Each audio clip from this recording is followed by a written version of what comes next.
อันว่าในมโนอายสิพังสลายลมลาวผู้สาวนี้จากบ่ส่งข่าวเจ้าทิมมาเข้าให้มันหาเจ้าผู้ตีแถลงเบาตัวให้อายคัดลาดมือ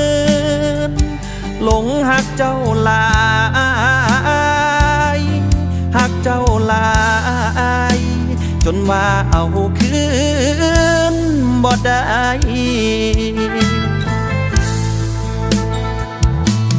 เจ้าผู้ลาผู้ลับหายไปแล้วบ่อวยคืนคงตาวไปเบิ่งเดือนเบิ่งดาวเบิ่งอีเกิงอยู่แจ่ใดยามลมหนาวพัดต้องไผสิตุ้มผ้าให้